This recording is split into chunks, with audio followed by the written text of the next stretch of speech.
journée, moins d'1 but par match. Malheureusement, c'est un fléau. Hein. Ah, vous allez dire que personne, aucune équipe, donc le Casa s'est contenté d'un nul car il fallait arrêter. Des attaquants. C'est ça. Dame, n'est-ce pas? Non, il faudra en mettre dans toutes les équipes alors. Mais dans les académies et tout.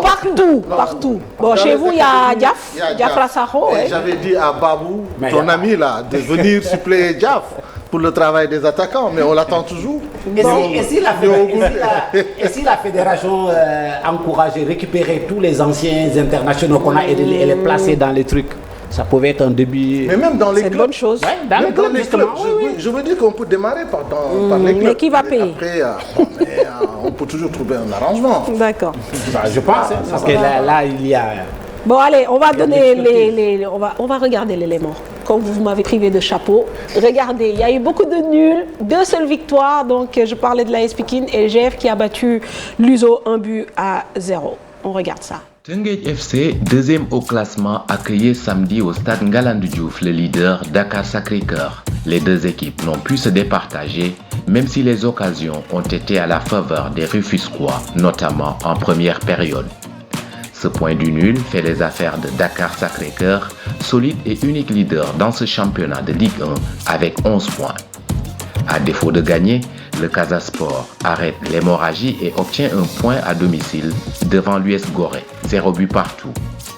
Le Casa, dont l'effectif a été fortement remanié cette saison, court encore derrière sa première victoire dans ce championnat.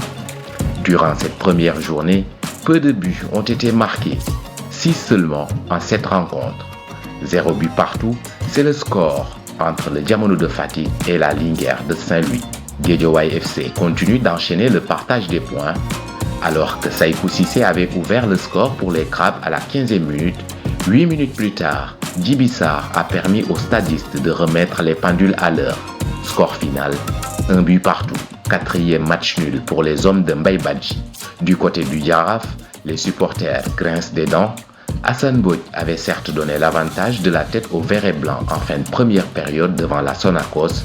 Un but litigieux où le gardien adverse n'a pas été épargné. Les Huiliers vont réagir à la 86e minute sur un coup franc direct transformé par Souleymane Dione. Le gardien du Jaraaf, Abdou Diakhaté, n'a pas eu les mains fermes sur cette frappe. Sidat Sarr et son équipe prennent le point du nul au stade Iba Mar Diop. 4e match nul en 5 journées pour le Jaraaf de Malick Daf. Quand les nuls s'enchaînent pour la majorité, une victoire, même avec un seul but d'écart, est bonne à prendre. Les Grenats ont souffert devant l'US Ouakam, mais ont trouvé le salut grâce à leur recrue Serge Simon. 2e but en 2 journées pour le jeune attaquant, but inscrit à la 74e minute.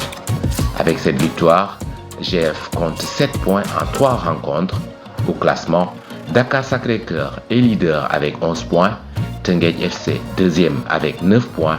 Suivent entre la 3e et la 7e place 5 équipes comptant 5 points. En bas de tableau, le Stade de Mbour avec 4 points et le Casa Sport 2 points sont 13e et 14e.